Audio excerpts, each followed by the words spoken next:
The following is a Hoop Ball presentation.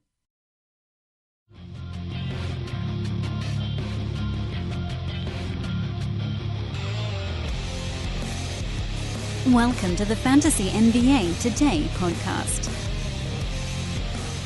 I always feel like I should start these shows by saying, okay, because usually I am just finishing up some other miscellaneous hoopball related thing, and so I sit down and I finish that and I look at my microphone and I say, okay, let's do the next thing. That's a podcast. That's the next thing. What was Dan doing right before going on air today, you wonder? Well, I'm glad you asked, because it's something fairly simple. I was just setting up the weekly lineup show for premium subscribers at Hoopball. Wanted to make sure that chat room was open. Wanted to make sure people could get their questions in early because the show is happening a couple hours later than usual. I know if people are used to a particular time, if a show has to move an hour or two, then it'd be nice to be able to still get your questions in. Maybe you watch it a couple minutes later. Little things like that. Little things that make a big difference. So we got the premium weekly lineup show ready to go. And then Dan, that means Dan, can go on and do a regular old-fashioned podcast. By the way, if you're wondering what I'm talking about, you're probably wondering who the hell you're listening to. This is Dan Besbris. This is Fantasy NBA Today. If you're wondering what I'm talking about, we have an in-season premium membership at Hoopball, and I hope many of you have purchased said membership because it's always on some kind of awesome sale. Actually, I think it's not right now. You might as well wait until December 1st. Full disclosure, it goes down $5 on December 1st. So just wait 5 days. Get it then. Use one of the million coupon codes we've given out on this podcast, so you can then get it $8 off on December 1st. And you'll have the premium membership for December, January, February, March, and, of course, the first half of April.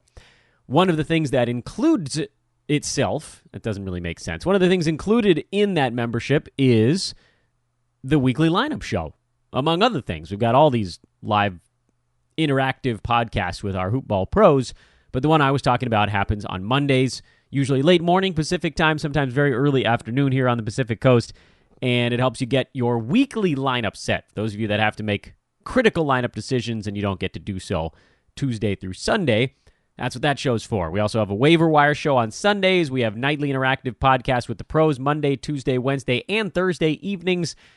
It's outstanding.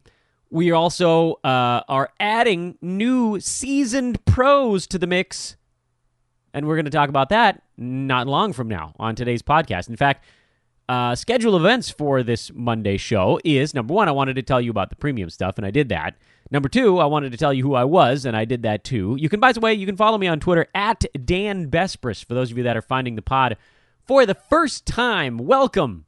I know there's a handful of you. It's not many. By late November, most of you out there have sort of found what you use for your fantasy stuff, and if you found this podcast, I hope you're sticking with us. If you're just locating this show for the first time, it means you're probably by accident. But I'll take it. We'll take it. We'll take it because it counts. It still counts. So welcome if you're new to the show. If you have a moment, please do rate and review the podcast. We love those nice positive ratings. But we love the most is subscriptions. If you like the show, please subscribe to the podcast. That helps move it up the list, and then other people can find the show as well. Wanted to mention to everybody, the most listened to episode of Fantasy NBA Today is officially the pre-draft, basically the pre-opening night show with Aaron Bruski. It was the exact same show that was the most listened to show the previous year. I don't think we should be surprised. It's sort of the hottest time of the season for people to be listening to podcasts. It's also, everybody's got their fantasy drafts that weekend, so they're out there looking for that last-minute stuff. And this is probably the most fun part for me, the listenership top episode, season over season, up 38%. That's a big jump in 1 year.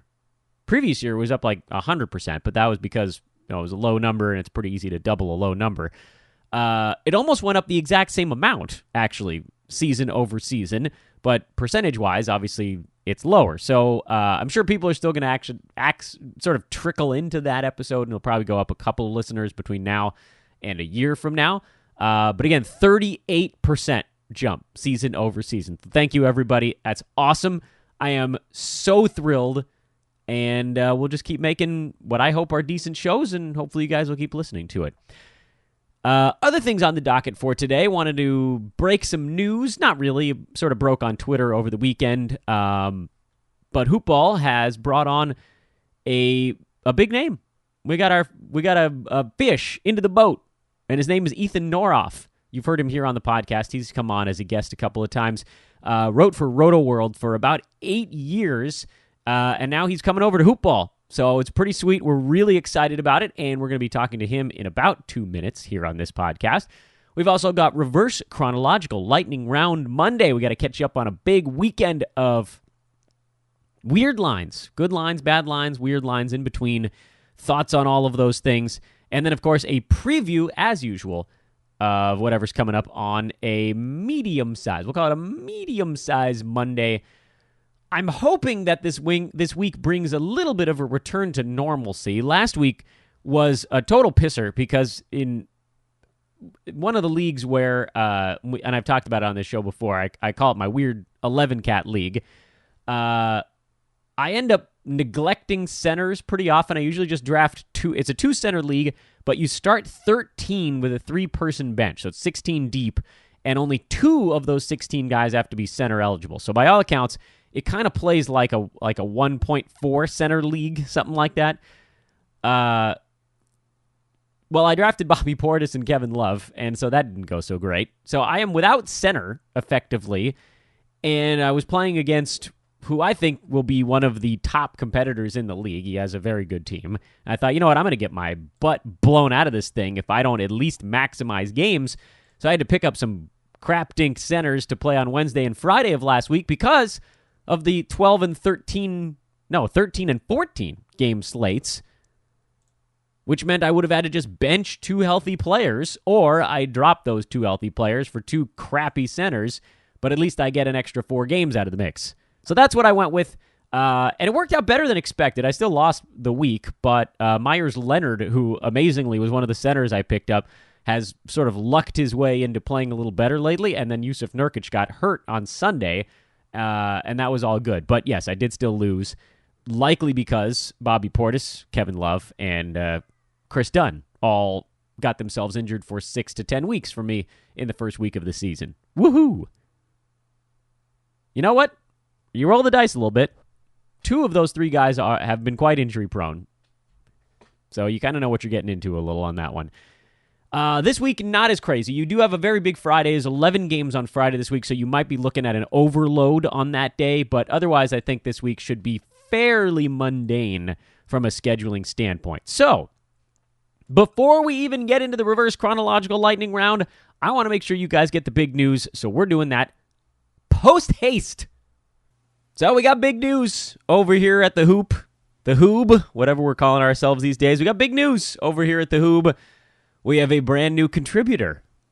One you may have heard of before. One that's been on this podcast before.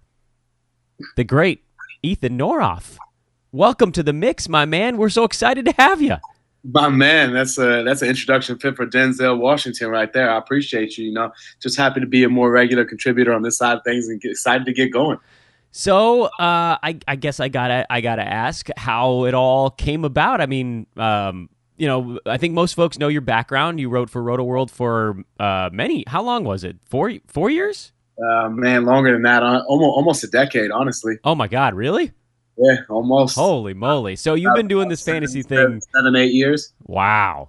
Well, we caught you as a free agent. This is the beauty of the I don't want to call it the corporate world, but of the fantasy world. Hey man, we're just trying to mirror the NBA, right? You free agency, find a team that you like, and you go with them. That's right. So, without going into too much detail, how did it all come about? I assume you ended up talking to Brewski. I mean, I know we've talked a number of times, and I've told the story about how you're sort of my fantasy muse when it comes right down to it. You gave me the push to actually get into this field. To me, it feels like a match made in heaven. Yes, sir. So got a little chance to catch up with my main man, Brewski. You know, Brewski was very instrumental in guiding me in my early days over at RotoWorld and giving me feedback. We bonded over the miserable Mets, among many other things. Fun fact, Brewski's wife is named Jackie. My fiance, soon-to-be wife, is also named Jackie. So the similarities are striking. And he and I got to talking and just trying to figure out where I could basically be of the most service, be of the best fit around the end of last regular season. So going back to early 2018, I took a little bit of a break, needed to focus on myself and some of my other professional obligations. I'm a teacher, an educator, also do some administrative stuff. So really needed to lay the focus down there and get that channeled properly. And now that things are going well and, you know, we got a clear focus and a clear lane to drive in, I feel like my voice could be definitely an asset in the fantasy communities. People like to ask me questions. I like to provide answers. I like to give my input on general landscape, trades, free agency, buyout situations, Jamal Crawford game winners, whatever hits the wire. So, you know, that's what I'm here to do. So what you're saying is you can handle basically anything that comes your way. So what's the passion for you on the fantasy side? What's the thing that really gets you going the most? I mean, I really love, you know, exploring the waiver wire. I like the strategy behind it. I like figuring out why people build their teams in certain types of ways. One pet peeve I have is people who ask me questions of, well, should I add this player and drop this player? Well, maybe. I don't know what the rest of your team looks like. I don't know what the rest of the waiver wire looks like. I don't know the size of your league. I don't know the scoring system. So if you're going to ask me questions, please give me details. Start sit questions, you're better off directing elsewhere just because I'm not in front of my computer 24/7. And by the time I get back to you, that game's probably over. So we don't want to do that, right? I really like looking at things from a big picture standpoint. You know, any juicy rumors that are out there. The Markelle Fultz situation, I got a lot to say about that. Before Jimmy Butler was traded, obviously there was a lot to say about that, and there's still a lot to be said about it now. And just generally how teams are playing, you know, general observations from around the league, landscape type of stuff. We have enough recap, box scores, you know, podcasts, this, that, the other with Hoopball. We really cover the daily side really good. So I want to take a zoom out and take a step back. And, you know, like LeBron, I'm working on my step back game, right? He's on pace for a career high step back threes this year. So I'm going to channel my inner LeBron, take a step back and try to hit it from the outside. Don't forget to take it to the hole, big man. Don't forget to take it to the hole. That's the one advice I've had for LeBron at this point in the season. So, you know, you're right. I got to channel a little bit more of that Lonzo Ball. He's been doing a little bit of that more frequently, having some confidence. I could be an undersized power forward, but I can make my presence known, no problem. There you go. Okay, so big picture stuff. I think this is, by the way, we try to get into that on this podcast as often as possible, but time being what it is, it's not always an easy thing to do. You're trying to go through all the storylines, and then you can sort of zoom out a little bit. But it's a much needed portion of the fantasy strategy build, basically, which is kind of understanding this overarching thing that you're building. Is this roster spot better used as a streaming slot versus trying to hunt for so-and-so? Or you mentioned Markelle Fultz. Before we went on air, you mentioned Mikal Bridges to me on the podcast. These types of things where you're trying to analyze not only what the player can do, but also what the team is trying to do and what we're trying to do as fantasy GMs. So let's look at the Mikal Bridges thing just for a second here, because it's happening now, and it's probably going to be a story for at least a week or two. Why would obviously Jamal Crawford ended up hitting the game winner, but it's a weird dynamic now, right? Where Bridges is in a starting lineup, and that feels good on paper, but it's almost like he gets caught up in the wash with all of those other scorers. Maybe he's even better coming off the bench. What do you think is going to shake out in that situation, and why? Yeah, it's such a weird one, because the Suns are this team that's this perfect blend. And when I say perfect, I mean really imperfect. So they're an imperfect blend of youth, failed lottery picks, and then these weird veterans where you're like, wait, why is this guy on the roster? Like Troy Daniels, great shooter, why are you on the team? Ryan Anderson, I have no idea why you're there. Isaiah Cannon, I don't know why you're there. Or I should say Isaiah Canaan, right? He changed his name this year. He wants everybody to know now. That's right. He's good enough where he feels comfortable saying, you know what, y'all actually saying my name wrong. I wish players would do that more often. So you're looking at a team that has a little bit of this and a little bit of that. I think they want to get Bridges playing time, but I think they also realize how important Trevor Ariza is on the floor and how well TJ Warren is playing. So you're not going to take Devin Booker off the court so long as he's healthy. Trevor Ariza is so important for their defense, for their floor spacing. TJ Warren is finally playing consistently well. So that only leaves so many minutes for Bridges or anyone else who could fill that slot. You do have Jamal Crawford on this team, and it looks like he's getting a little bit more involved. They want Josh Jackson to be a thing so badly, and he shows some flashes sometimes, but as my man Dan once said on a podcast recently, P.S. he kind of sucks. So it's a tough spot for Bridges. I think as the year progresses, he'll play increasingly more. But look, last night, for example, he played 24 and a half minutes, and he took 2 shots. I don't care what other stats you bring to the table. If you take 2 shots, it's going to be hard for you to maintain that consistent fantasy relevance that so many people want on a night-and-night basis. Yeah, that's a tough one, man. That one really grinds on me. But we'll obviously go over some of that stuff as this season chugs along. Ethan, back to you for a minute here. By the way, you can follow Ethan on Twitter at Ethan _Norof. Norof is the spelling on that last name. Most of you probably already following him, just if I had to guess. So in terms of what you're going to be doing with us here at Hoopball, it's largely going to be on the audio-visual side, right? Yes, sir. I'm happy to be a founding father, so to speak, on that side of things. That's right. We're thrilled to have you there as well. I'm going to let people know, actually, just right off the cuff here, if you're looking to get sort of doses of Ethan Norof here as he embarks upon the Hoopball portion of the proceedings, the first place you'll be able to find him will be in our premium nightly podcast. So if you are out there and you are not a member of the Hoopball premium side, I'll let you know how. Go to hoop-ball.com, click on the premium tab, and choose Go Premium. There's 2 different ways you can get it from there. You can just buy it the old-fashioned way, use one of the thousands of coupon codes we've thrown on this podcast over the last 2 months, or you can click on the Get It Free option, which will pop up there as well. It'll take you to a page that describes how you can do so. You click on a link on that page. It'll take you to DraftKings through the Hoopball portal. You open a new DraftKings account, you put $10 in the bucket, you get the premium membership to Hoopball absolutely free. Ethan's going to be joining the fray as a nightly premium host, and then, well, the sky's the limit from there, right? I mean, you got a million things to say. We got a million things we want you to say. I think people are going to be getting a nice steady dose of Ethan's voice in their ear. Am I right? Absolutely. And, I want to add that, what you guys want to hear, the listeners, I mean, please feel free to contribute with the ideas. Obviously, we're creating this content for you, and I want to be of the most service to you guys. So anything that you want to hear, whether it's long-term questions, shorter-term questions that can be answered out over a period of days, or anything else in between, please feel free to come forward with suggestions. We love when our listeners do that. And might I add just one thing right off the bat? In fantasy basketball, we tend to take this day-to-day approach, and so many people want this instant production, right? It's the dopamine hit. It's I post a picture on Instagram, and it better have 40 likes in the first hour. It's that feeling of instant satisfaction. And I think a lot of people need to take a step back and try the fantasy football approach when it comes to fantasy basketball. And here's what I mean by that. In fantasy football, we draft a guy who we believe in, and we say, you know what? He had a bad week. He had a bad 2 weeks. He had a bad 3 weeks. I'm going to stick with him. I might put him on my bench, but I'm going to stick with him. I'm going to trust this guy. I'm going to believe in him. And then it takes until like week 10, if he's still not producing, for somebody to move on.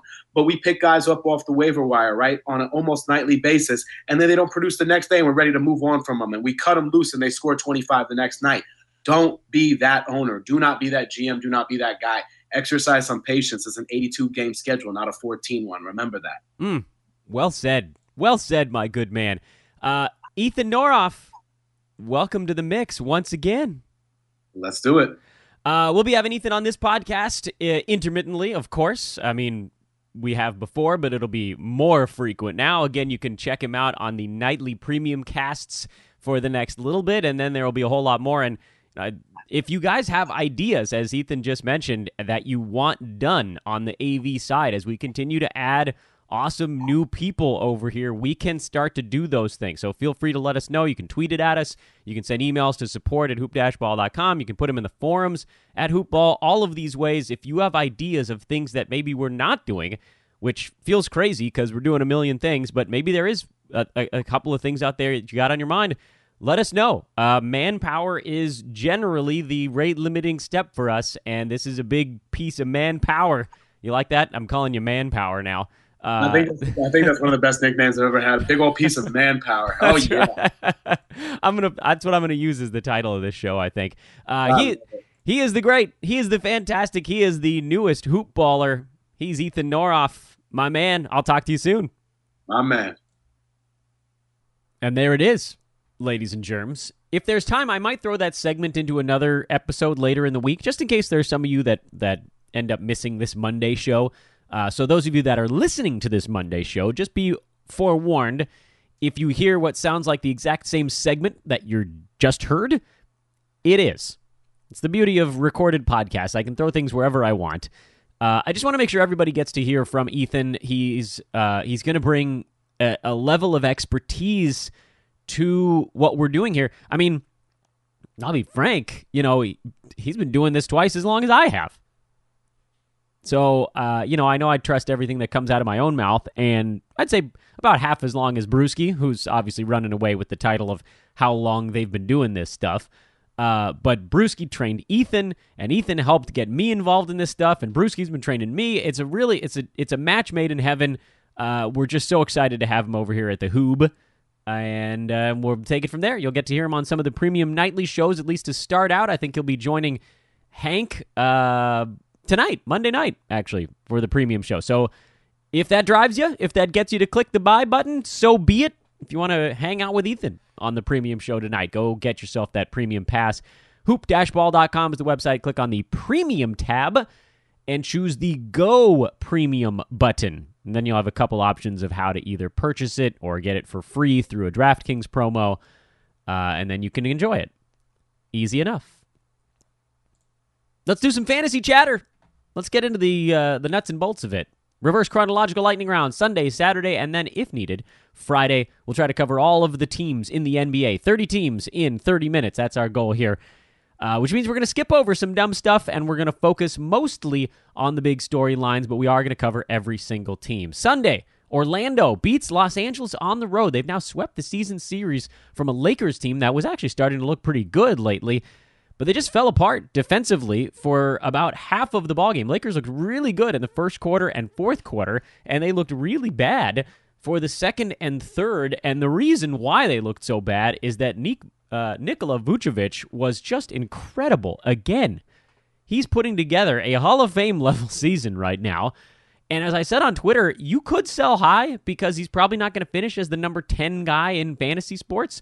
But you could also, I really don't have any problem with you guys just riding this thing because he's been unreal. Unreal. All the percentages are there. Scoring, rebounding, threes, assists, steals. I mean, he's the whole package. It actually blows my mind when I look at the rankings and I see that there are like 9 guys ahead of him. And it pops in my head like, who are these guys? Okay, 8 guys ahead of him. He actually passed Joel Embiid with that big game yesterday against the Lakers. The guys in front of Vooch are Anthony Davis, Steph Curry, Kevin Durant, Kemba Walker, who's still at number 4, by the way. He hasn't tailed off yet. Probably will a little bit. Paul George at 5, who legitimately could just have a better than people expect season because his defensive numbers are monstrous. James Harden is 6. Jimmy Butler is 7. LeBron James is 8. And then Nick Vucevic. He's the only guy in the top 10 drafted outside the top 25. Marc Gasol is at 13. He's sort of the second closest in terms of massive third, fourth, fifth round type steals. And then you get into like Mirotic and Covington, but those guys are not inside the top 10. It is hard to get inside the top 10. He's doing everything, and he's doing it with just 2.3 turnovers a game. It's crazy. I don't know. Not the point of this podcast to talk about Vooch. The point of this particular game is to talk about Jonathan Isaac and Kentavious Caldwell-Pope. Those are the 2 guys we were watching in this game. One of them had a better game than the other, and believe it or not, it was KCP that actually had the better game. He had 5 steals and a block, and his run here with Rajon Rondo out continues. He looks very good.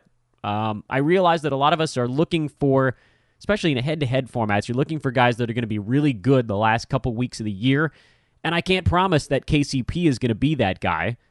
I can almost promise Jonathan Isaac is going to be that guy. KCP is going to be really good for the next 3 weeks. After that, I don't know. Maybe he holds on to a little bit more value, but they're going to want Rondo out there for his 20-some-odd minutes a game, and they're not all going to come from Lonzo Ball, because Lonzo only played 29 minutes, and he's probably going to be around 25 to 30, even when Rondo is back. So where do they come from? They come from KCP. He's the guy that saw the big minute bump when Rondo went down. So is it end up a 1-to-1 thing? Is he the guy that loses all of the minutes even though he's playing better? I don't know. I've given up on trying to predict what teams will do to a certain degree. You have to predict it a little bit, but sometimes they do the smart thing, sometimes they do the weird thing. And in this one, I'm not sure that there is a smart versus weird comparison. It's just going to be whoever's playing well between KCP, Lance Stevenson, and Josh Hart is going to see minutes on a night-to-night basis. One of those guys is probably going to go to 0 on a lot of games. Svi played 9 minutes yesterday. That probably goes back to a 0. And so maybe KCP disappears after 3 weeks. But I'll tell you what, if you get a top 75 guy for 3 weeks, that's very useful in a roto format. And it could be useful in head-to-head, too. Maybe you get yourself an extra category or two over the next 3 weeks. And those add up when you're hunting for that first-round bye in the playoffs. Jonathan Isaac, on the other hand, I get it. He's not playing well. He hasn't really played well at any point this year. He had like 4 good games and about 10 bad ones. I may be getting the number of names wrong, but he picked up a bunch of quick fouls in this game. Obviously, as you're guarding guys like LeBron, and I think he picked up one on Kuzma. That's not good. That's not good. He's going to have to learn to play without fouling a little bit. But he did get up to 24 minutes, which, and I know, again, 24 doesn't sound like a big number, but when you compare it to what he's been doing, that ties the most he's played since coming back from his ankle injury, and the assumption here is that very slowly he's going to work his way back up into the high 20s. And when he gets there, he's a must-own guy. He is. We know what he can do. He is a rare beast, and you just can't part with that. And he's not doing nothing. He hasn't been good, I'll give you that, but he's doing some stuff intermingled. He's averaging 8 and 5 with half a steal and a block so far this year. So it's not good. He's top 160, but it's not like he's putting up zeros for your team if you're in an unlimited format and you're thinking, God, I got to get something more out of this spot. Yeah, you're probably right, but it's not like it's zeros. It's not killing you. Hurting, but not killing. Phoenix, Detroit, TJ Warren got himself tossed in the second quarter of this game, so that put a damper on what has been otherwise an incredible run for TJ. Mikal Bridges, the other guy we were watching in this game, played 34 minutes with a usage rate of 13, third lowest on the team behind just Isaiah Cannon and Trevor Ariza. And honestly, it could have been worse. That's the funny news on this one. 34 minutes is a really good sign. Even with a usage rate of 13, this is a guy that usually bumbles his way into some steals and blocks, and usually one of those 8 shots will actually go in. So maybe he hits a three-pointer. I mean, if he comes away with a steal and a 3 in this game, then you're looking at a more slow-mo-y, PJ Tucker-y kind of line, which is basically what we talked about, that he's a 3-and-D guy with some upside if someone gets hurt in front of him. Because he's already playing the minutes, and he already has the 3-and-D stat set with the possibility of a block or two mixed in every now and then. He profiles as sort of, like I said, PJ Tucker-like, in that he'll mostly get his shots when everybody else is covered and he's wide open. He's going to be built like Trevor Ariza to do similar stuff with more athleticism, so the hope is that he'd actually shoot a slightly better percentage. And then you're looking at a situation where, what if Josh Jackson gets hurt? What if TJ Warren gets hurt? What if Devin Booker gets hurt again? And he has been, often in his career. Then the shots start to come. And that's when you can look at a guy like Bridges and think, oh, okay. And that's the build. He's a guy with a top 125 floor as long as he's playing 34 minutes a game, where if things start to break right, you see him creep up towards that top 75. More than likely, he'll probably settle somewhere in between there, just like PJ Tucker over on Houston. I don't care about the Detroit Pistons, and in an effort to save a minute on what will otherwise be a relatively long podcast, we're just going to keep on going. Miami got 35 points out of Dwayne Wade. I know. No, you're not buying into it. 16-21 for Bam Adebayo, his second consecutive double-double, with Hassan Whiteside playing just 12 minutes due to foul trouble, and then he just didn't get back into the game because when you play 12 minutes over the first 3 quarters, you probably don't have your A game, and Bam was playing well, so they just rolled with him. This has basically been a little bit of a timeshare, but I don't think Whiteside is losing his starting gig over Adebayo playing well off the bench and him picking up fouls. I don't think Miami's very good. That's what this comes down to. Rodney Magruder's usage has been slowly disappearing. I actually think he's probably a cut, which I realize sounds crazy to people because it looks like when you check the numbers, it seems like he's still been doing stuff. But the stuff he's been doing has been fairly empty. He did have 2 steals and a block in this game, which actually sort of belies what's been going on. He's now outside the top 130 on 72% free throw shooting. He makes 1.7 3-pointers, which is fine, but 12 points, 5 boards, 3 assists. That's what you're looking at. You're like, oh, 5 boards, 3 assists? That's pretty good. But less than a steal a game, 0.2 blocks. The field goal percentage doesn't help you. The free throw percentage doesn't help you. To me, they're just more interesting guys to go hunt out there. Generally, on a night-to-night basis, you can go find some more interesting guys to hunt. And especially with Miami, you're looking at a team that still is waiting to get Dragic and Tyler Johnson back, and maybe Dion Waiters someday, but I don't think they're even going to let him play. This team is just a mess. They're a total mess. Toronto is less of a mess. My little boy Danny Green is in a bit of a slump again. He'll come and go. He's the prototypical, you don't watch the game to game, you watch the month to month. And month 1, he was like a top 60 guy. Month 2, he's probably going to be like a top 120 guy. He'll probably bounce into the top 80 range at some point. At the end of the year, he's going to sit probably in that top 90. So don't worry about it too much on a day-to-day. But I get it. If you want to go find somebody that does more popcorn stuff, you can do that too. It's all about figuring out what your team needs are. Jonas Valanciunas has actually started a few games these days. Toronto's been on a run of playing teams with big starting centers, and Valanciunas often gets the best of them. He's an impressive specimen. I don't think he gets the credit he deserves. He had 17 and 10 on 10 shots in this ball game, and it took him just 24 minutes to get there. Can you imagine? What if this dude actually got 24 minutes a game? I know they don't need him to, but what if he did? Serge Ibaka, by the way, slowed a tiny bit in this ball game. And I'll admit, I didn't see any particular reason why other than just Valanciunas playing well, but perhaps someone who watched it live, maybe they saw something that I didn't. I wouldn't worry too much about Ibaka. He's been able to get his numbers even in shorter minutes at times this season. I don't know that the 8 rebounds holds. That's the thing to me that feels a little bit unusual. I know he's logging all of his minutes at center, which does help. But Kawhi is starting to get healthy. JV always collects a few. Siakam always collects a few. I don't know. I mean, I feel like Ibaka is due for a little bit of a regression here. But he's having a great season, so I don't think you worry too much about it. New York wins their 3rd game in a row. Emmanuel Mudiay had another decent ball game, and I know what you're thinking. Come on, Dan. Please tell me to pull the trigger. I can't do it. I can't tell you to. He's been pretty good, actually, since moving into the starting lineup. But we've also been a little bit lucky in that he hasn't gotten to the free throw line a ton, and he's actually made 81% of them, and he's made 52% of his shots from the field. This is a guy, by the way, who is a career 38% shooter from the field and 73% at the free throw line. So when you look at him and you're like, oh, this guy's shooting 50% this year and 71% at the foul line. Okay, the foul line stuff seems fine. 50% from the field, probably not. And when you look at the last 2 weeks where he's been a top 100 guy, 52% from the field, 81% at the line, not going to happen. However, if you're looking to pile up a couple of points while he's in the starting lineup, that's fine. Still, he's not seeing a ton of minutes. That's the type of stuff that wears off quick when you start missing shots.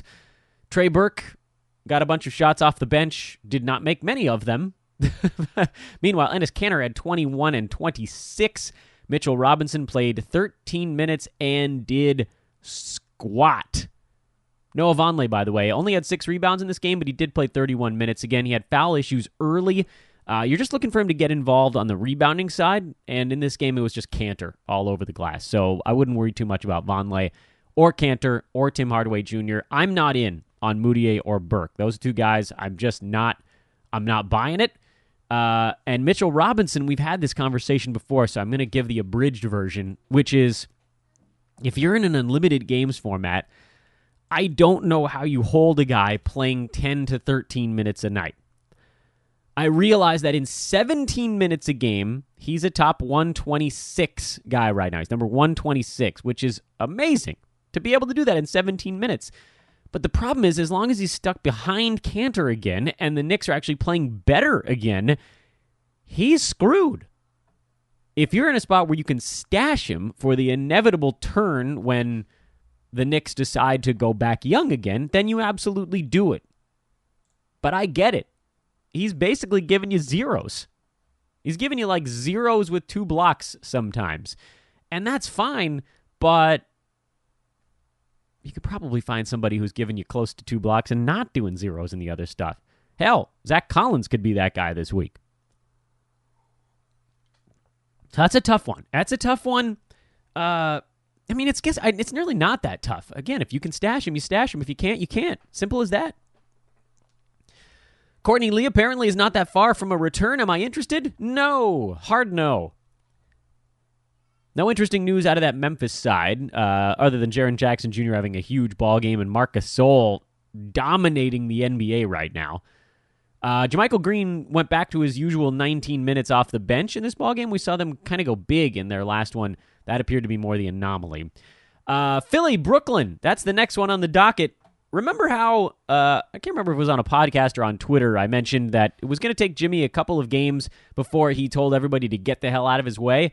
Well, get the hell out of his way. 34 points, 12 rebounds, 2 assists, 4 steals, 5 3-pointers on 11 out of 20 shooting, and a perfect 7 for 7 at the free throw line. I told you guys to buy low. Everybody was like, are you worried about Jimmy Butler's usage rate next to Joel Embiid and Ben Simmons? And I said, have you seen Jimmy Butler?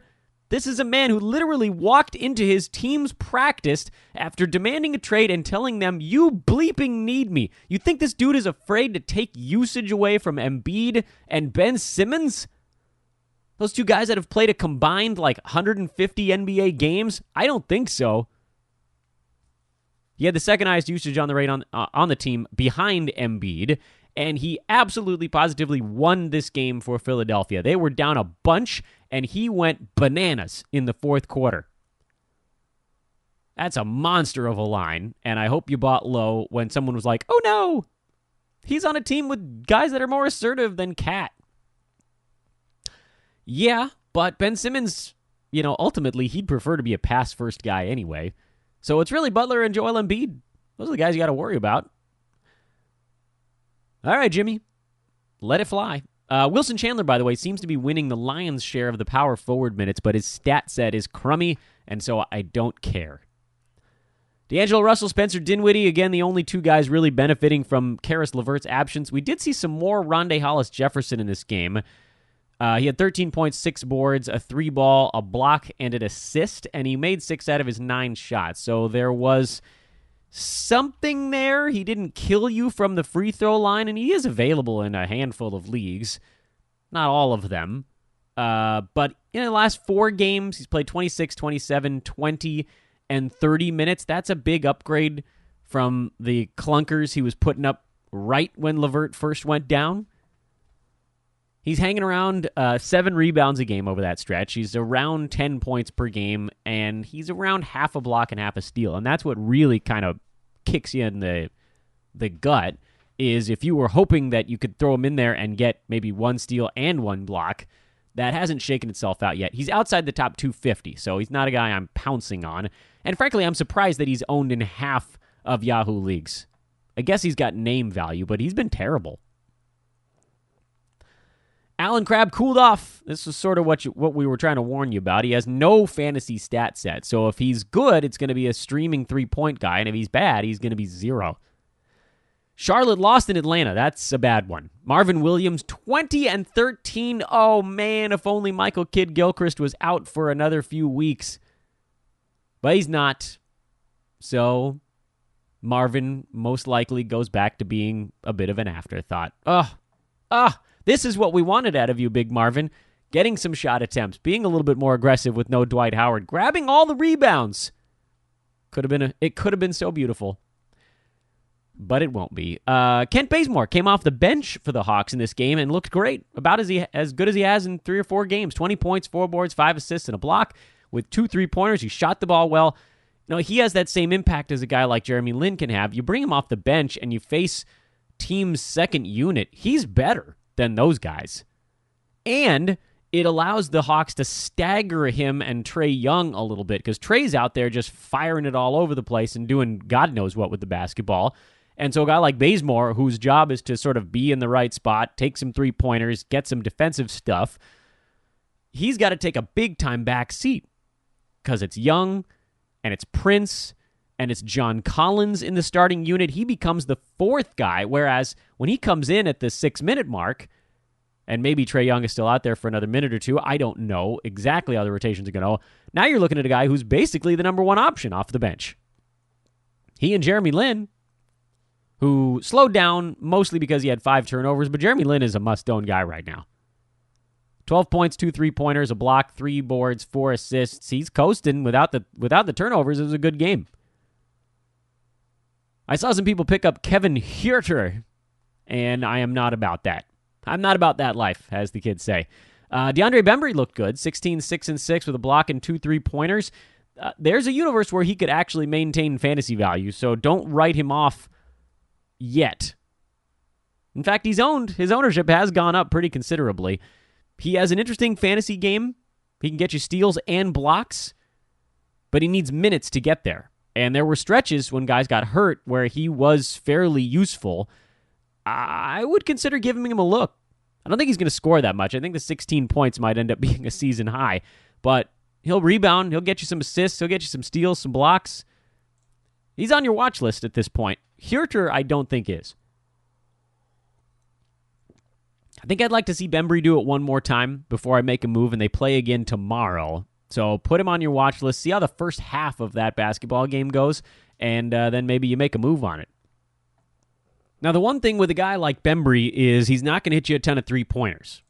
Okay, so he has a little bit of that David Nwaba profile, but a better scorer, a little bit better on the offensive end. You look at the numbers, and he's averaging 0.8 three-pointers a game in about 23 minutes a game, so maybe he gets up to about 1 per game, and he's a bad foul shooter. So let's not get too carried away, but he does have defensive upside. He has rebounding upside. So there's something to that. But again, we don't want to get too carried away here. That's the key.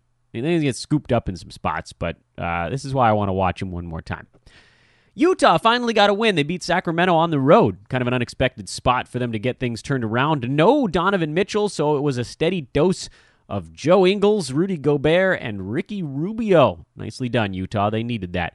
Harry Giles had 6 defensive stats for Sacramento, but it was also the most minutes he's played, I believe, all season long.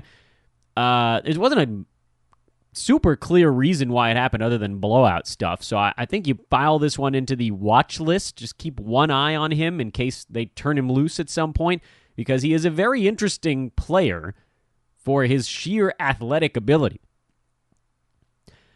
De'Aaron Fox slowed, and that's the key to the Kings. If you can slow down De'Aaron Fox, you can beat him. The Lakers did it. Now the Jazz have done it.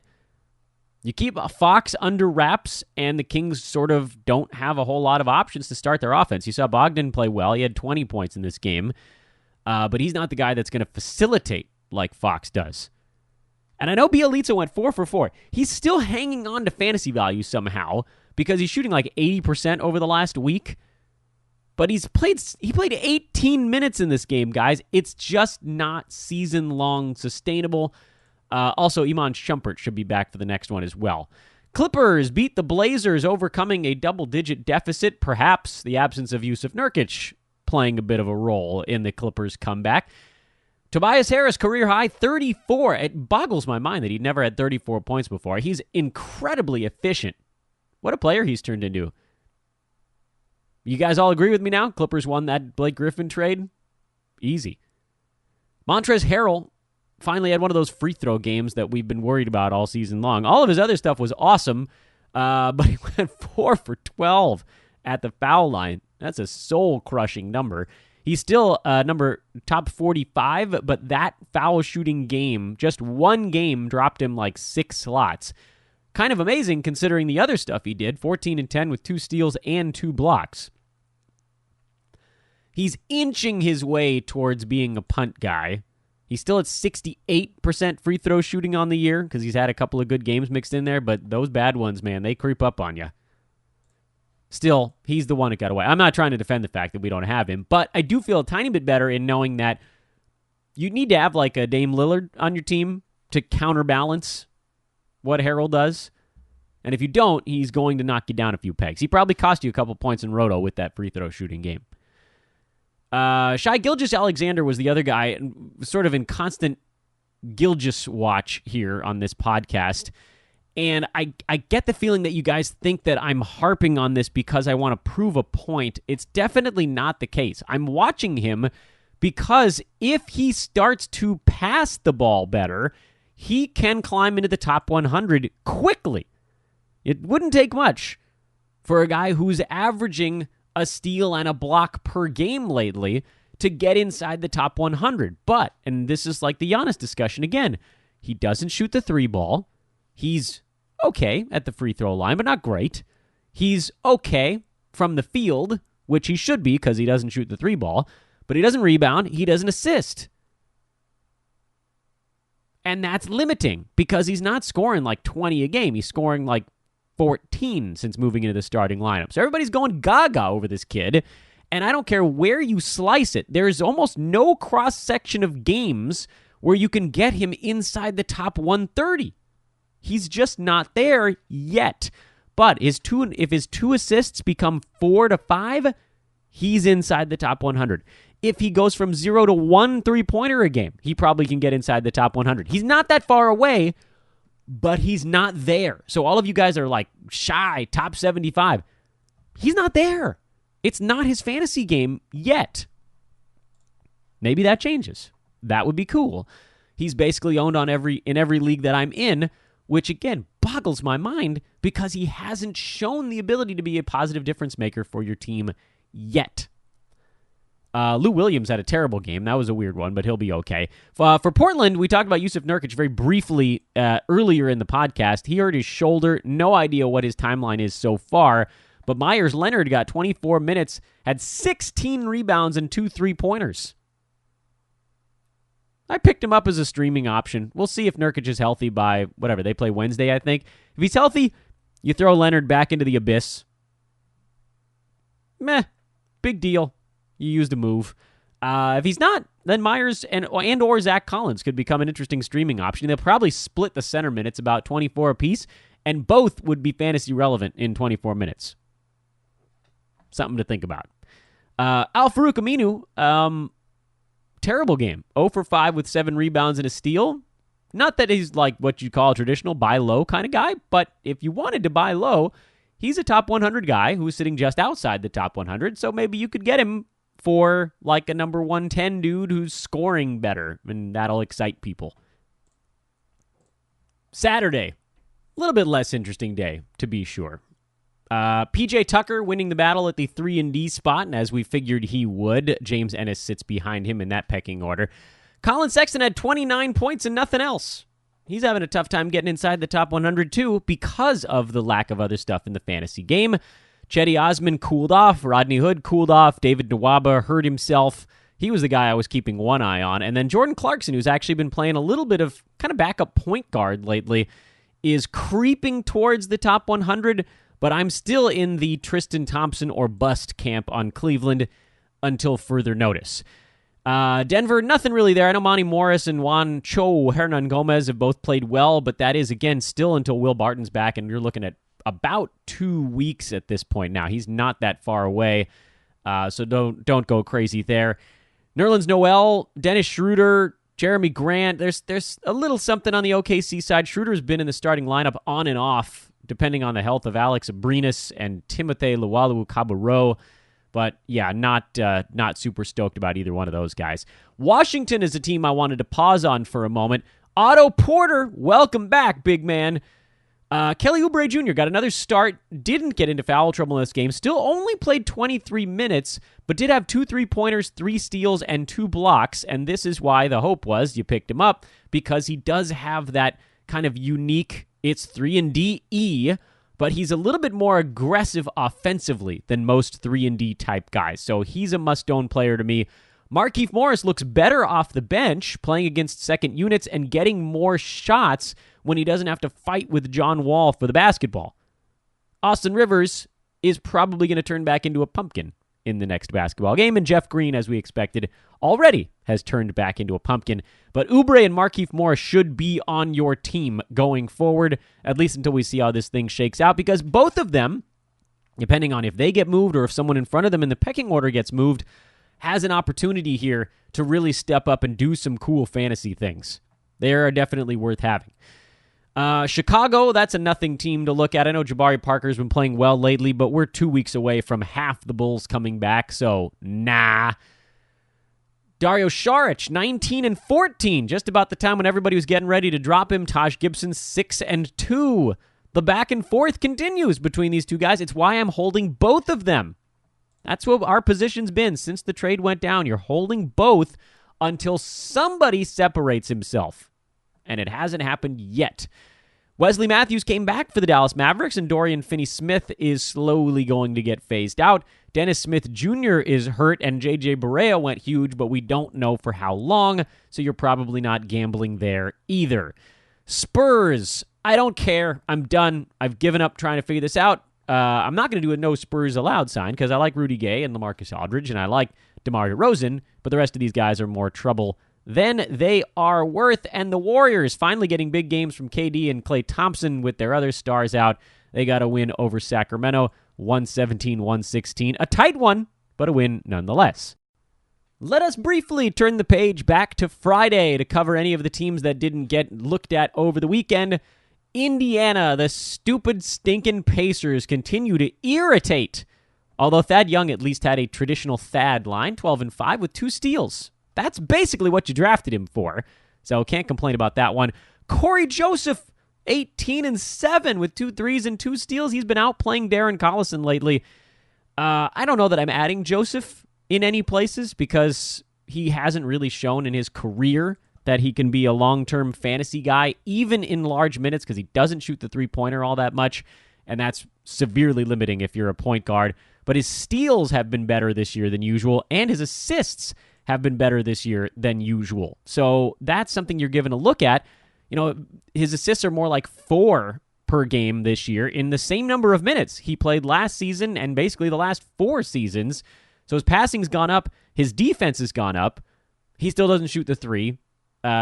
He doesn't really score at all, so he's not inside the top 100, but he's creeping. He's at 121 in 9-cat right now, and Darren Collison is worse than that. I've got to think this flips at some point either in 2 directions. Either Joseph just starts starting basketball games and Collison comes off the bench, or Darren figures out why he's been such a turd to this point and gets going. I don't know. I'm still holding there. I know it's insane of me to say that Collison still couldn't do anything with both Oladipo and Miles Turner out. So plenty of opportunity, and he was terrible anyway. I know. A lot of you are getting impatient, and I don't blame you. If you want to drop him, I'm not going to stop you, but I'm sticking him on my bench. And it's not like he's doing nothing in an unlimited games format. So you're getting something there. And in games cap, you just stuff him on the bench. He's one of the guys you don't use every time he plays. And unless I am completely mistaken, I believe that's all 30 teams. Because 28 of them played on Friday. And if you didn't play on Friday, I'm pretty sure you played over the weekend. I could keep a running tally on this stuff, but it's just simpler for me not to. So I don't. So I get to the end of it and I'm like, was that it? Yeah, pretty sure that was it. So some really cool stuff over the weekend. Some of the guys that we've been sitting on starting to show some signs, most notably Kelly Oubre. We just got some breaking news, by the way, in the middle of recording the podcast that Lauri Markkanen is scheduled to practice with the team tomorrow on Tuesday. That is a big deal. He participated in shoot-around today, and the hope is that he can be back in the next 10 days or so. So that's a big deal. If he's out there, you should be picking him up. I'm guessing that in any competitive league, he's already owned. So give it a look, give it a cursory glance, but don't expect him to be available. Finally, a look at Monday. A look at the Monday card. Minnesota in Cleveland, favored by 6 on the road. Cavaliers, guys, have been quietly playing better I got a slight lean to the Cleveland side in that one. In fact, let's double check on this, but I'm pretty sure they've won 2 games in a row. At Philly and home to Houston. Somebody's not been paying attention to this team, that they're still catching 6. They're a little bit hot right now. Feels weird to say it. Lean to Cleveland. Houston, 2.5-point favorites in Washington. I've got to like the fact that the Wizards have shaken up their lineup. We'll see if Chris Paul's playing in this game. That's going to be the big determining factor because Houston looked really bad in their last one. Milwaukee, 4.5-point favorites on the road in Charlotte. I don't think I want anything to do with this basketball game. Hornets coming home after losing to the Atlanta Hawks yesterday. Brutal. New Orleans by 2 over the Boston Celtics. Sounds like Anthony Davis is back. This should be a good ball game. Boston's been slumping, but they'll get up for a big opponent. San Antonio by 6 on the road in Chicago. That's probably about a fair line. Utah flying back home into altitude. I know it's weird when it's the home team, but Indiana is actually the well-rested team on this one. They haven't played since Friday, and Utah just won in Sacramento last night. I know they're a little bit more used to their home situation, and obviously a lack of Victor Oladipo, if that's what happens, sort of ruins any idea on this one. But there is a little bit of an Indiana edge on the rest side in this basketball game. And the Warriors, 8-point favorites. They're hosting the Orlando Magic, who just got that daytime win over the Lakers yesterday. I don't know what Warriors team we're going to see in this one. Worth pointing out, by the way, Steph Curry expected to travel with the team starting on Thursday as they embark upon a road trip. So he's probably looking at returning, what would you say, next week? I don't know about this week, but relatively soon. From a fantasy standpoint, what are we watching tonight? Well, Dario versus Taj. It continues.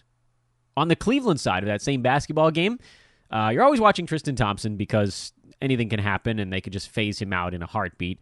But mostly you're watching guys like Cedi Osman. Nwaba is out for this game with a knee injury, so we're not going to be watching him. You're going to be seeing if Rodney Hood can get some shots up, if Colin Sexton can learn how to pass. Jordan Clarkson, how is his role expanding for this team? Larry Nance Jr., do they ever let him go? The answer probably is no to all of those things, but if any one of them breaks in the yes direction, then there might be a fantasy move to be made as a result. Houston, we're still kind of watching those backup 3-and-D guys behind P.J. Tucker. Can James Ennis do anything? What about Gary Clark? Washington, absolutely a team that we want to keep an eye on. The minutes for Kelly Oubre, what does that stand at? Opportunity for Markieff Morris, how does that look? Otto Porter, have we missed our buy low window if you haven't taken advantage of it already? Does Dwight Howard play in this game? And if so, how does that impact the rotations for that Wizards team? And then, frankly, do they just look okay? Nothing really going on in that Milwaukee-Charlotte game worth exploring. Boston-New Orleans, kind of the same thing. Not really watching much there. San Antonio-Chicago, that's a minimal fantasy impact game too. Indiana at Utah. We talked about this one from a betting standpoint, but we're also watching the Pacers. Can anybody do anything? And against Utah, you hardly think this is the time for them to ratchet up the speed, but maybe this is the game where they're like, this team wants us to slow it down, so we're finally going to run.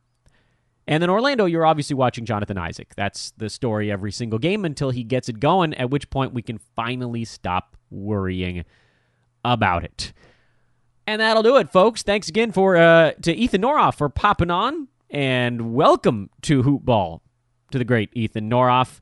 He is at Ethan Norof on Twitter. Ethan_Norof, excuse me. I'm at Dan Besbris. This is Fantasy NBA Today, everybody. Have a lovely Monday evening. Back with you tomorrow with a brand new guest on the podcast. Really excited. We're going to be talking to Chris Eisman. He's a New York Knicks and NBA writer for The Record at NorthJersey.com. That's a fun one. Finally getting in on the Knicks a little bit. I had a lot of questions, and I'm going to torture him with them. So Chris coming up tomorrow. Adrian Benjamins will be with me on the Wednesday show. Thursday, no guest yet. Producers are working on it. That's me. And then, of course, Brewski on Friday. That's the rest of the week on Fantasy NBA Today. Have a good one, folks. We'll talk to you tomorrow.